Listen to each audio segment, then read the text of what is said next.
और आइए सीधे आपको ले चलते हैं बीजेपी मुख्यालय भारतीय जनता पार्टी की प्रेस कॉन्फ्रेंस में। आदरणीय संबित जी से आपको संबोधित करें।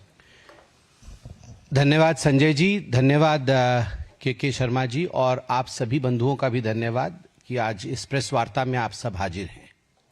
स्वाभाविक रूप से आप जानते हैं ये प्रेस कॉन्फ्रेंस किस लिए है। मुझे तो कई बार लगता है कि जब से माननीय मोदी जी की सरकार बनी है, कांग्रेस पार्टी और विपक्ष के प्रेस के मुद्दे भी वही होते हैं और अब हम भी थक जाते हैं वही प्रश्नों के उत्तर देते देते। जनता को भी लगता होगा आखिरकार ये कांग्रेस पार्टी और विपक्ष के लोग, उनकी हताशा की सीमा इस कदर बढ़ गई है कि हमेशा चोर चोर चोर चोर चोर चोर करते रहते हैं। अब जब देखिए राफेल के समय चौकीदार चोर, अब देखिए तो वोट की चोरी। ये स्वाभाविक है, जिसके स्वभाव में जो होता है उन शब्दों का प्रयोग वो बार बार करता है। आप देखिए दो लड़के, उत्तर प्रदेश में भी दो लड़के थे, यहां और दो लड़के हैं बिहार में। दो लड़के ये जेल यात्रा, बेल यात्रा सब कुछ करने के बाद अब कौन सी यात्रा कर रहे हैं पता नहीं, चोरी की यात्रा। कुछ नहीं होने वाला है, कुछ नहीं होने वाला है। जनता जनार्दन है, सब कुछ जानती है।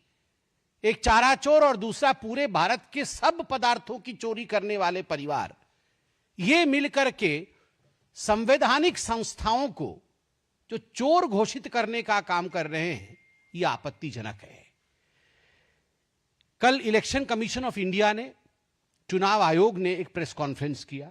तमाम आयोग के सदस्य बैठे थे और मैं कहूंगा कि point by point technical rebuttal उन्होंने दिया है। टेक्निकल, किस प्रकार से एसआईआर होता है, एसआईआर क्यों होता है। बिहार में 20 वर्ष पहले एसआईआर इंटेंसिव रिवीजन हुआ था, 20 वर्ष के बाद 2003 के बाद पुनः हो रहा है। जिन लोगों के मन में प्रश्न था कि अभी क्यों हो रहा है, चुनाव से कुछ महीनों पहले, तो उसका भी जवाब दिया गया कि 20 साल पहले जो हुआ था उस समय का कालखंड भी चुनाव का कालखंड ही था, उस समय ही हुआ था, उस समय किसी की आपत्ति नहीं थी। क्यों जीरो एड्रेस होता है, क्या जीरो एड्रेस होता है, एक ही एड्रेस में अनेक नाम क्यों होते हैं। 1966 से लेकर 1977, 1981 सभी रिवीजन्स के उदाहरण दिए गए हैं। आज अखबारों में भी छपा हुआ है कि जीरो एड्रेस क्यों होता है। ये सारे टेक्निकल विषय पे इलेक्शन कमीशन ने विस्तार से जवाब दिया, मगर जो ना समझे उसको समझाया नहीं जा सकता है। जो ना समझे वो अनाड़ी ही है। ये अपने आप को खिलाड़ी समझते हैं मगर वो हैं अनाड़ी, और कुछ नहीं उनका होने वाला है। वो समझना नहीं चाहते हैं। वो चाहते हैं कि यहां पर अफरा तफरी का माहौल बने, हिंदुस्तान में अफरा तफरी का माहौल बने, एक कैओटिक सिचुएशन बने, और अफरा तफरी में किस प्रकार से उन्हें कुछ राजनीतिक लाभ मिले, यह उनका प्रयास है। आज मैं देख रहा था अनेक पॉलिटिकल पार्टी के लोग बैठकर प्रेस कॉन्फ्रेंस कर रहे थे। मेरा सवाल है इन तमाम पॉलिटिकल पार्टी के रिप्रेजेंटेटिव्स से और उनके पार्टी के नेताओं से, क्या आपकी खंडपीठ बड़ी है या सुप्रीम कोर्ट की खंडपीठ बड़ी है? जब सुप्रीम कोर्ट में किसी विषय पर सुनवाई हो रही है, जब सुप्रीम कोर्ट ने एसआईआर पर रोक नहीं लगाया है, तो आप कौन सी खंडपीठ है? ये कौन सी खंडपीठ है जो आके 7 लोग बैठ गए और आपने घोषणा कर दी कि चोरी हो रही है? यह दिखाता है कि संवैधानिक संस्थाओं के प्रति कितनी संवेदनशीलता आप में है, या यूं कहिए कि कितनी संवेदनशीलता नहीं है। आप खिलवाड़ करते हैं संवैधानिक संस्थाओं के साथ, और केवल इलेक्शन कमीशन, चुनाव आयोग के साथ ही खिलवाड़ किया हो ऐसा नहीं है। ऐसी कोई संवैधानिक संस्था भारतवर्ष में नहीं है जिसके विरोध में कांग्रेस पार्टी, राहुल गांधी, गांधी परिवार और गांधी परिवार के इर्द गिर्द घूम रहे बाकी पारिवारिक पार्टी जो है उन्होंने हमला न किया हो। राम मंदिर का जब वर्डिक्ट आया था, याद करिए, ये वही लोग हैं जिन्होंने सुप्रीम कोर्ट तक उंगली उठा दिया था। उस समय सुप्रीम कोर्ट की तरफ उंगली दिखा करके बायसनेस कहा था इन्होंने कि ये सुप्रीम कोर्ट भी कहीं ना कहीं लगता है बायस्ड है। उस समय आर्टिकल छपते थे सुप्रीम कोर्ट के विरोध में, जजेस के खिलाफ। ये वही लोग हैं जिन्होंने आर्मी के चीफ भारत के आर्मी के चीफ को सड़क का गुंडा तक कहने की हिमायत की थी। ये वही लोग हैं जो air strike, surgical strike, operation Sindoor के पश्चात जो आर्मी के ऊपर भी हमला करने से नहीं बचते हैं, नहीं कतराते हैं और सबूत डिमांड करते हैं, एविडेंस मांगते हैं। आप सोच के देखिए, आर्मी को नहीं छोड़ते, सुप्रीम कोर्ट को नहीं छोड़ते, इलेक्शन कमीशन को नहीं छोड़ते, कौन सी ऐसी संस्था है जिसको इन्होंने छोड़ा है? इनको लगता था और अभी भी लगता है कि सत्ता पे बैठना ये इनका जन्मसिद्ध अधिकार है। सत्ता उनको सिंहासन दिखता है। उनको लगता है ये जो प्रधानमंत्री की कुर्सी है ये सिंहासन है और सिंहासन विरासत से मिलती है। नहीं, सिंहासन विरासत से नहीं मिलती है, सेवा से मिलती है। और आज जो खंडपीठ बैठी थी, ये जो पॉलिटिशियंस की खंडपीठ बैठी थी, उनमें से एक पॉलिटिशियन कह रही थी कि लोकसभा को भंग कर देना चाहिए। अरे पहले आप तो रिजाइन करो। लोकसभा को भंग कर देना चाहिए। जब से माननीय नरेंद्र मोदी जी प्रधानमंत्री हैं, तब से ममता बनर्जी जी, उससे पहले से हैं, मगर ममता बनर्जी तो तब से हटी नहीं है सत्ता से। बंगाल के विधानसभा में ममता बनर्जी आसीन है। क्यों नहीं ममता बनर्जी अपने विधानसभा, जो कि उसका चुनाव इलेक्शन कमीशन के अंतर्गत ही हुआ है, क्या उन्होंने कभी कहा कि हमें खंडित कर देना चाहिए, हमें भंग कर देना है बंगाल के विधानमंडल को, विधानसभा को? तेलंगाना, कर्नाटक, जहां पर कांग्रेस की सरकार है, क्या कांग्रेस पार्टी भंग कर देगी? भंग कर दीजिए। इसी इलेक्शन कमीशन ने कराया है चुनाव। आपको अगर लगता है अनफेयर है तो आप भंग कर दीजिए। देखिए, इलेक्शन कमीशन इनको चिट्ठी पर चिट्ठी लिखती है, इलेक्शन कमीशन इनको ईमेल पर ईमेल भेजती है कि आइए हमसे चर्चा करिए। एक दिन इलेक्शन कमीशन के पास नहीं जाते।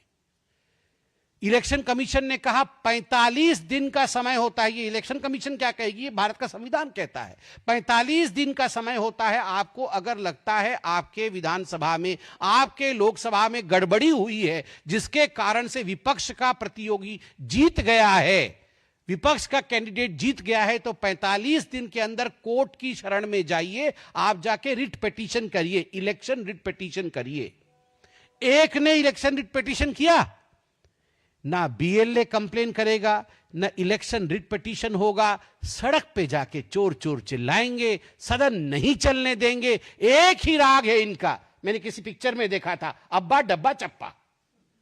मतलब कुछ भी हो जाए, जैसे हारेंगे अब्बा डब्बा चप्पा, बस सब चोर है, सब खराब है, सिस्टम खराब है, कुछ नहीं समझना है, खाली अब्बा डब्बा चप्पा। अब हम भी परेशान हो गए ये अब्बा डब्बा चप्पा सुन के कि आखिर कब तक यही करते रहोगे आप? इनकी मंशा, मैं आपको आज स्पष्ट, आज मैं ये प्रेस कॉन्फ्रेंस दिल से एकदम एक हिंदुस्तानी के नाते कर रहा हूं, केवल एक पार्टी के प्रवक्ता के नाते नहीं। इनका मकसद एक ही है, और मकसद है घुसपैठियों को बचाना, इन्फिल्ट्रेटर्स को बचाना, जो बाहर की देशों से घुसकर आए हैं इनके लोगों के द्वारा। आप टीएमसी के लोगों को देखिए बैठकर किसका वोटर कार्ड बना रहे हैं, किसका आधार कार्ड बना रहे हैं। आप जाके देखिए बिहार में किस प्रकार से, किस पार्टी के लोग किस प्रकार तुष्टीकरण की राजनीति को बढ़ावा दे रहे हैं, किस प्रकार से घुसपैठियों को आप वोटर एनरोलमेंट करा रहे हैं। क्या ये बात छिपी हुई है? हम सब भी जानते हैं, हम सब भी राजनीति में हैं। भारत की जनता जानती है कि किस प्रकार आप वोट बैंक की तुष्टीकरण की राजनीति और उस पे इन्फिल्ट्रेटर्स और घुसपैठियों को जोड़ करके आप अपना एक वोट बैंक बना करके जीतना चाहते हैं। मगर कान खोल के सुन लीजिए, इस देश के जो रिसोर्स हैं, इस देश के रिसोर्स पर पहला अधिकार किसी का है तो वो हिंदुस्तान के नागरिक का है। इस देश के रिसोर्स पर किसी घुसपैठिए का अधिकार नहीं है। घुसपैठिया कभी वोटर नहीं हो सकता है। और हां, जहां तक इलेक्शन कमीशन का सवाल है, आप उनसे प्रश्न पूछिए, इलेक्शन कमीशन जवाब भी दे रही है। मैं इतना कहना चाहता हूं, सुप्रीम कोर्ट ने कहा है, मैंने आज अखबारों में पढ़ा है कि इलेक्शन कमीशन का अधिकार है रिप्रेजेंटेशन ऑफ पीपल राइट के माध्यम से, और constitution of India, Baba Saheb Ambedkar ने जो संविधान दिया है उसके माध्यम से, कि वो इलेक्टरल रोल इलेक्शन के लिए तैयार कर सकती है, यह उसका अधिकार है। और ये जो कांग्रेस पार्टी है और ये जो आरजेडी है, ये जो तृणमूल कांग्रेस है, ये जो आम आदमी पार्टी अब समाप्ति की ओर बढ़ रही है, इनका उद्देश्य मैं बताता हूं आपको। ये चाहते हैं भारतवर्ष में बांग्लादेश जैसी सिचुएशन हो जाए। ये चाहते हैं जो श्रीलंका में हुआ था वो भारतवर्ष में हो। ये चाहते हैं कि अफगानिस्तान और पाकिस्तान में जो हालात हुए थे वो भारतवर्ष में हो। कुछ राजनेताओं ने तो टीवी पे आकर कहा है अभी तक कैसे ये लोग छुटे हुए हैं, अभी तक कैसे इनके घरों में लोग नहीं घुसे हैं। They want complete chaos in the streets of India. They want Indian people to be barbaric. वो चाहते हैं कि भारत के लोग हिंसा पे उतारू हो जाएं, सड़क पे आ जाएं, मार काट मचे और उसमें ये फायदा उठाएं। बट यही फर्क है हिंदुस्तान में और बाकियों में। भारत के लोग समझदार हैं, हमारे में विवेक है, हमारे अंदर एक हजारों वर्ष की सिविलाइजेशनल, जिसको कहते हैं हम, की एक सांस्कृतिक विरासत है। इतनी बड़ी सिविलाइजेशन हम हैं कि उसकी जो विरासत है उसके कारण क्या सच है और क्या झूठ है यह लोग समझते हैं। और इसीलिए लोगों की समझदारी के आगे जितना भी ये हल्ला मचाए, जितना भी ये चोर चोर करे, कौन चोर है और कौन पुलिस है ये जनता जानती है और उसी के मुताबिक वोट करती है। आप देखिएगा, मैं आज एक चित्र देख रहा था 2005 में यही वो राहुल गांधी और यही वो उनके लोग जिस सड़क पर आज वो दंदना कर मुंह छिपा के भाग रहे हैं गाड़ी में, उस समय नाव में जा रहे थे क्योंकि बारिश के दिन में डूब गया था बिहार का वो सड़क।